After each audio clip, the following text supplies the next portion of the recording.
La clase que vamos a desarrollar hoy es una clase que es la cuarta clase de un conjunto de 15 clases que se dictan en el primer cuatrimestre de Comunicación 1 en la carrera de Diseño Gráfico. Las clases que se han dado con anterioridad son, en primer lugar, una clase introductoria general sobre los objetivos y puntos de vista de la materia, y después hay dos clases dedicadas al pensamiento peirciano. La primera de esas clases está dirigida fundamentalmente a trabajar el concepto de semiosis infinita en el sentido de apuntar a los procesos de producción de sentido. Y en la segunda clase se trabajan los 9 signos de Peirce, dentro de los cuales están icono, índice y símbolo, pero trabajando fundamentalmente, más que la definición de los signos, se trabaja particularmente el peso o el énfasis, mejor dicho, que cada proceso tiene en las distintas situaciones. Esta cátedra adhiere en líneas generales al pensamiento de Paolo Fabri y de otros como Regis Debray, que plantean que la noción de signo es un obstáculo en el pensamiento semiótico y por lo tanto nunca hace hincapié o no se hace un hincapié demasiado fuerte en el concepto de signo en sí mismo, sino en los procesos de producción de semiótica, de sentido, particularmente en los procesos de producción, circulación y reconocimiento. En cuanto a lo gráfico, que es la otra pata de la temática, con respecto a lo gráfico, hay un cierto saber compartido aquí en la FADU respecto de esto. El surrealista Andrali decía que la tipografía es la probidad del diseño, y yo me animaría a decir que la tipografía y el iconográfico son la probidad del diseño. En un sentido estricto, lo gráfico tiene que ver con la organización de todo lo legible, y en un sentido amplio, lo gráfico tiene que ver con la producción de mensajes visuales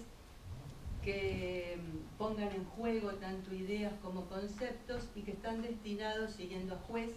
a incluirse en el circuito de lo ordinario y no en el circuito de lo extraordinario, aunque muchas veces las producciones de diseño gráfico saltan del circuito de lo ordinario a lo extraordinario, de la misma manera que las producciones del arte hacen el salto al revés.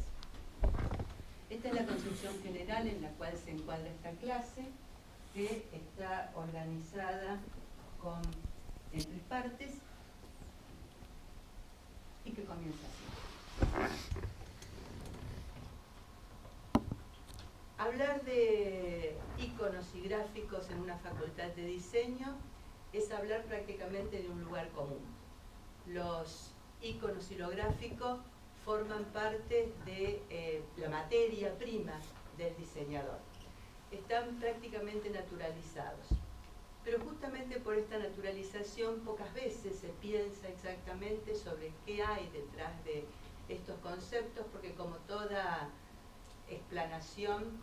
allana, explana, borra fronteras, y me parece que es interesante en una facultad de diseño plantearse someter el concepto de icono y el concepto de gráfico a una revisión crítica, a un pensamiento que lo cuestione en el sentido de ponerlo en cuestión, ¿no? En el sentido de la cuestión, de tenerlo en cuenta y considerarlo. Desde este punto de vista, la primera idea o la idea elemental para partir alrededor de estas cuestiones puede ser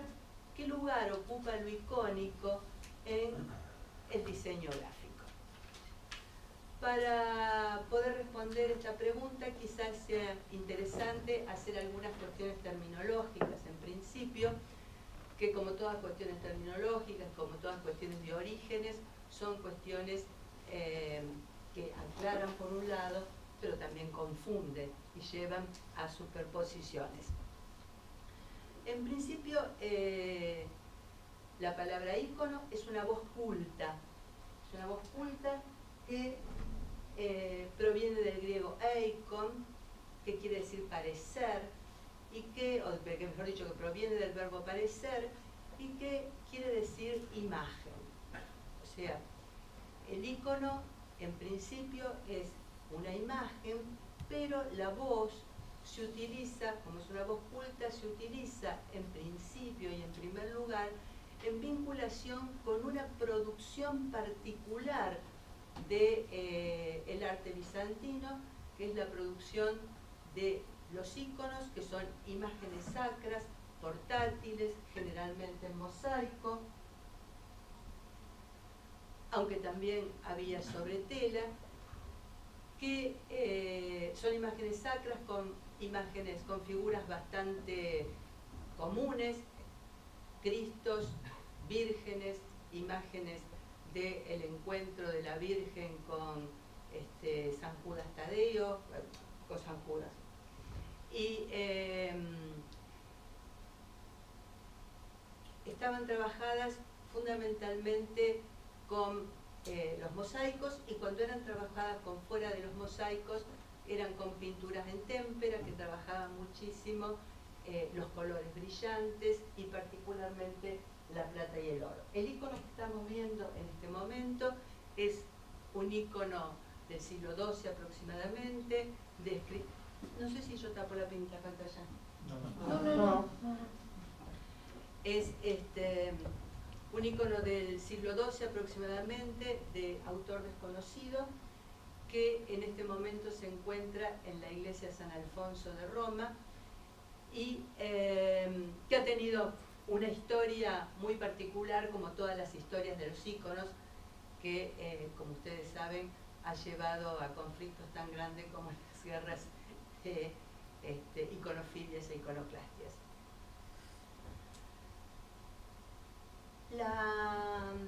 De la imagen, del concepto sacro, pero de este sacro particular, este sacro portátil, este sacro de Bizancio, aparecen los primeros conceptos de ícono en lenguas latinas, y de ahí pasan en el siglo XV al italiano. Bueno, cuando todas las lenguas latinas pasan a las lenguas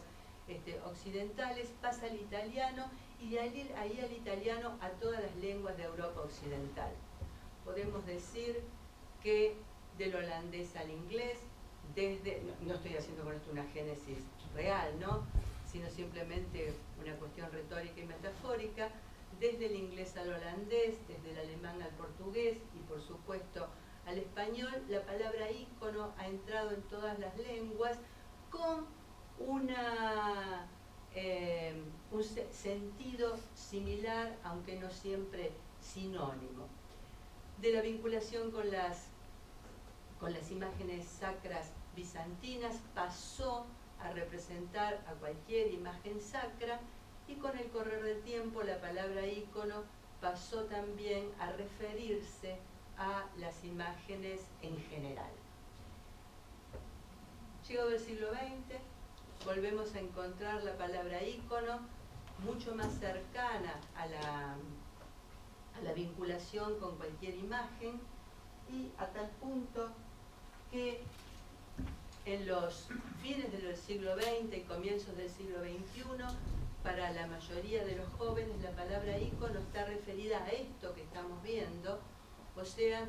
aquellas representaciones visuales que aparecen en la pantalla y cuyo cliqueo les permite llegar a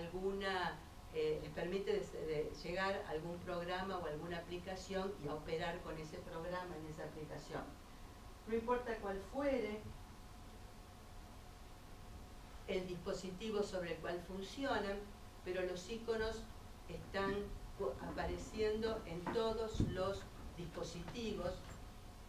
tanto marcando aplicaciones o programaciones, como en otro uso bastante generalizado, que es el de los emoticones. Podemos decir entonces que la palabra ícono ha hecho un recorrido, ¿no?, que, sin pretender hacer una filología estricta, marca todo un pasaje desde lo sacro, particularmente bizantino, hasta lo sacro en particular, hasta la imagen en general, y luego hasta estas imágenes tan particulares que organizan nuestra vida cotidiana con los dispositivos móviles. lado, desde el punto de vista de la semiótica, la palabra ícono ha tenido otros derroteros. La palabra ícono aparece incluida en la semiótica en primer lugar a partir de las teorizaciones de Charles Sanders Peirce, luego la podemos encontrar en las teorizaciones de Morris y en muchas otras teorizaciones, porque de hecho el concepto de ícono en el plano de la semiótica ha sido uno de los conceptos que ha concitado la mayor discusión en los primeros años fundadores de la semiótica, podríamos decir entre 1970 y 1985, 90, donde la discusión, sin estar totalmente saldada, pierde intensidad. Inclusive nosotros tenemos aquí uno de los creadores de esta casa de estudios, que es Maldonado, quien mantuvo una polémica fuertemente apasionada con Umberto Eco respecto del carácter del ícono. Para Peirce, la idea del ícono está fundada, el ícono como signo, está fundado particularmente en el concepto de similitud y opone el ícono en su organización icónica de las relaciones que los íconos tienen con su objeto, lo opone a otros dos modos que son el índice y el símbolo, que cada uno de ellos tiene vinculaciones diferentes con el objeto. El ícono, lo decíamos, tiene una relación fundada en la analogía, mientras que el índice, tiene una relación fundada en la contigüidad y el signo en la convención. Por lo tanto, en el planteo peirciano, la semejanza icónica se opone a los procesos de contigüidad y a los procesos de convención. Morris, que es, como ustedes saben, discípulo de Peirce, no discípulo exactamente, sino un continuador de la línea peirciana, realiza tiene una visión un tanto diferente respecto del proceso icónico y hace hincapié en el hecho que el ícono tiene semejanzas con alguna parte del objeto al cual se refiere. En función de este énfasis, para Morris es importante trabajar respecto de los grados de iconicidad, o sea, marcar las distintas representaciones visuales según sean más o menos icónicas. Este concepto de Morris ha pasado al estudio de la gráfica, en particular a través de los trabajos de Abraham Moles, y tienen todavía, por lo menos en esta casa de estudios, tienen todavía lugares donde son trabajados con bastante intensidad. En nuestra cátedra, por el contrario, nos parece mucho más productivo para trabajar la noción de iconicidad, pensar a partir de los conceptos de Charles Sanders Peirce más que de los conceptos de Morris. O sea, pensar más desde la semejanza, que nos parece que es uno de los puntos que hace potente al ícono. La semejanza del ícono con el objeto. Acá quiero hacer un paréntesis que no va a ser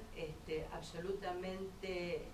desarrollado, pero que sí me parece importante marcar porque lo vamos a seguir pensando, que tiene que ver con la dificultad del concepto de semejanza.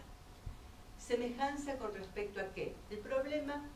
con Morris era que cuando él planteaba la semejanza, la planteaba en relación con algún objeto perceptual, cosa que también aparece en los planteos de Eco, que es alguien que se ha dedicado largamente a pensar la cuestión icónica.